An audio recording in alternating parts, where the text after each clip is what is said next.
वज़ीर आला खैबर पख्तूनख्वा ने प्रेस कॉन्फ्रेंस में अपनी राय का इजहार किया, अपनी सोच का इजहार किया। इसी के ऊपर तज्जिया तबसरा कर रहे हैं। फ़खर, ब्रेक पे जाने से पहले आप कुछ कहना भी चाह रहे थे फ़खर की बात के आसिफ की बात के जवाब में। अलीना, बस मैं यही कहना चाह रहा था कि देखें, जो आसिफ बशीर चौधरी साहब कह रहे हैं ये एक अच्छी सजेशन है, लेकिन इसके ऊपर अमल दरामद इसलिए नहीं हो सकता कि इमरान खान तो चले अभी जेल में बैठे हैं, जो एक उनकी जमात के वज़ीर आला हैं, जिनके पास एक ओहदा है, एक पब्लिक ऑफिस है, वो अगर इस तरह की जिम्मेदारी और जो रिस्पॉन्सिबिलिटी शो नहीं करा रहे और यूनिटी नहीं शो करा रहे, तो इमरान खान से तो बड़ी दूर की बात है। देखें, मैंने इसी शो में आपको पहले भी एक वाक़या बताया था 2019 वाला, जब इससे भी कहीं ज़्यादा जो है वो हालात इंडिया और पाकिस्तान की जंग होने वाली थी। इमरान खान ने तो उस टाइम यूनिटी शो नहीं कराई थी बतौर प्राइम मिनिस्टर के। इतने अहम जो थी इजलास था, उसमें खुद इसलिए नहीं आए कि वो उनको आसिफ अली जरदारी से, शहबाज शरीफ से उसके बाद बड़ा कुछ हुआ और हम अलीना, उसके बाद जितना कुछ हुआ, इमरान खान ने 1 इंच का भी जो है ना वो नहीं सीखा, और ना ही अभी तक उनके जो तर्ज अमल है और जो रद्द अमल अब तक जितना भी आ रहा है। देखें, 2 दिन पहले जिस दिन अटैक हो रहा है, इमरान खान जो है वो ट्वीट कर रहे हैं। आपकी राय आगे मैं चाहूंगी जरा इसके बाद बाकी सबकी भी राय। आसिफ जी। अलीना, मैं ये कहना चाहूँगा, देखें कौम देख रही है इन इश्यूज़ के ऊपर। अगर इमरान खान, हो सकता है बलूचिस्तान से भी कुछ जमातें ना आएँ, मैं तो कहता हूँ इसमें मारंग बलोच को और वो सारी लोग जिनको जो सियासी पार्लिमानी सियासत में नहीं है उनको भी बुलाएं और लोगों को बताएं कि कौन लोग हैं जो नहीं आके बैठ के बातचीत करना चाहते, कौन सी सियासी जमातें हैं जो इस एजेंडे के ऊपर भी सिर्फ पाकिस्तान के एजेंडे के ऊपर भी बात करने के लिए तैयार नहीं है। तो उसके बाद जब आप लड़ने जाएंगे फील्ड में तो आप ज़्यादा कॉन्फिडेंट होंगे, आपके पास ज़्यादा बड़ा मैंडेट होगा, और मेरा ख्याल है जो नहीं आएगा उसको सियासी नुकसान भी जो भी कुछ ऐड करना चाहते हैं जल्दी से प्लीज इंटरजेक्ट।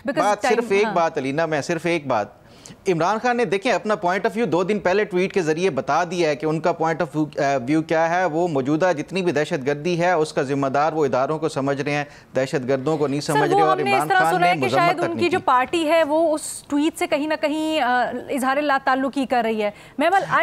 उसके बाद इजहार ला ताल्लुकी किया, उसके बाद इमरान खान के ट्वीट का इंग्लिश में ट्रांसलेट होके, उनकी जो इजहार ला ताल्लुकी के बाद इंग्लिश में ट्रांसलेट होके दोबारा से ट्वीट पोस्ट किया गया। महमल भट्टी साहब से 1 मिनट जरा इसका छोटा सा लेने दे जवाब। भट्टी साहब, इशू ये है मैडम शेख कि आपने मुल्क इस वक्त है दहशतगर्दी की लपेट में, हुकूमत है शहबाज शरीफ की, ठीक है, और अगर आप चाहते हैं कि ये दहशतगर्दी ख़त्म करनी है और इसमें सारों को शामिल करना है, उनको भी जो आपकी हुकूमत में है, वो भी जो हुकूमत से बाहर हैं, और हत्ता कि वो भी जो अभी महरंग बलोच का या मंजूर पश्तीन का नाम लेते हैं। मैं तो हैरान होता हूँ, मैं देखता रहता हूँ कि किसी भी धमाके पे, किसी भी कार्रवाई पे उनका कभी कोई इज़हार अफसोस आया हो या किसी भी जगह पे आया हो कि ये मुल्क के लिए बड़ा नुकसानदेह है या कौम के लिए बड़ा नुकसानदेह है। एग्जैक्टली मुद्दा यही है कि सारे के सारे एक साथ बैठने की बात कर रहे हैं, लेकिन आइडियोलॉजिकली सारे इतने मुख्तलिफ हैं कि सारे बैठेंगे भी तो कंसेंसस किस तरह से? नहीं मैडम शेख, मेरा आपने पॉइंट डेवलप आखिरी 2 जुमले थे। मैं कह रहा था कि वो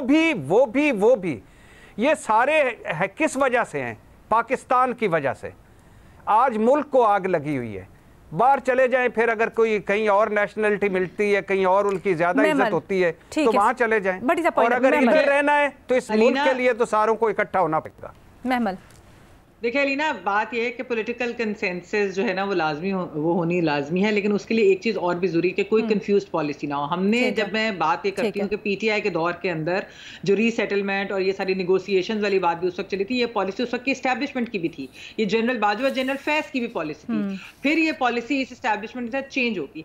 अब मसला ये कि जब तक पाकिस्तान की रियासत की एक कंसिस्टेंट पॉलिसी नहीं होगी दहशतगर्दी के ऊपर, तालिबान के ऊपर किस तरीके से डील करना है, यानी गुड बैड तालिबान की तफरीक जब तक वो खत्म नहीं करेंगे, ये सारी चीजें, ये कंफ्यूजन खत्म नहीं होगी तो हम आगे नहीं बढ़ सकेंगे। और पॉलिटिकल कंसेंसस इसलिए जरूरी है क्योंकि अवाम के नुमाइंदे जो है वो पॉलिटिशियंस हैं और उन्होंने ही इसके ऊपर कंसेंसस बनानी है। ऑपरेशन तो जो है वो मिलिट्री करेगी, लेकिन बाकी चीजें तो जो है वो अवामी नुमाइंदों नहीं करनी। तो इसलिए बहुत जरूरी है कि एक तो नो कंफ्यूज पॉलिसी, एक कंसिस्टेंट पॉलिसी रहे, वाज़ेह पॉलिसी रहे, और दूसरा पॉलिटिकल कंसेंसस। अच्छा, बेसिक सवाल ये जरूरत किस चीज़ की है तो हम बड़ी दफ़ा बात कर चुके हैं ना। बेसिक सवाल तो ये था कि क्या इतने इख्तलाफात या सोच जो है बुनियादी तौर पर सबकी मुख्तलिफ है, क्या ये इकट्ठी हो पाएगी, एक सोच हो पाएगी? बट इसके ऊपर मज़ीद भी सवाल हैं। जैसे हम बात करें ना इकट्ठे करने की,